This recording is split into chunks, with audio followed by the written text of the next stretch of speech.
हा मी स्वतः बघितलं. आम्हीच ॲम्ब्युलन्स नाही केली कवर केली.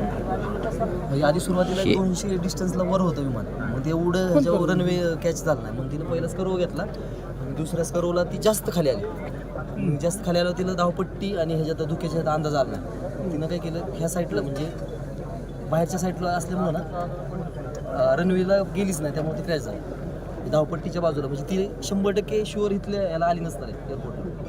त्यामुळं धावपट्टी आणि बाजूचा इतर एअरपोर्टच्या धावपट्टी आलीच नव्हतं विमान. धावपट्टी पलीकडे 50 मीटर पलीकडे राहिली. ठीक आहे, लोक आहेत ना त्याच्या पासून पलीकडे 20 मीटर अजून आहे. पायलटला अंदाज आला नाही. त्यामुळे किती जण होते काय? 6 लोक. 6 2 वैमानिक होते का त्यातले?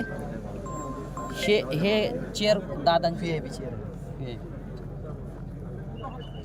तुम्ही स्वतः हे करा. हा सुरुवातीला आम्ही सुद्धा किती वाजले तरी आम्हाला इथं पोहोचलं 3 मिनिटं. बॉडी किती वाजले? काहीच म्हणजे डिझेल टँक ओढत होता ना, त्यामुळे काही करता आलं नाही. डिझेल टँक किती तसं काय इथं डॉक्टरसारखं आपण एवढं 100 पण काही होप्स नव्हते.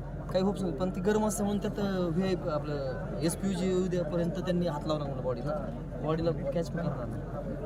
स्किन वगैरे सगळे लूज झाले.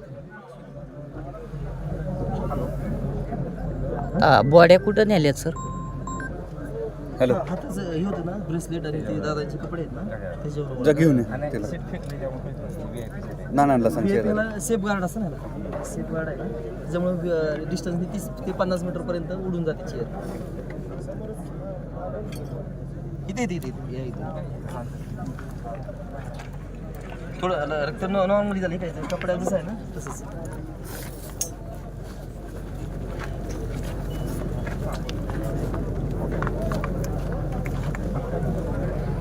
पायलटला ना अंदाज आला नाही. न्यू पायलट असं ना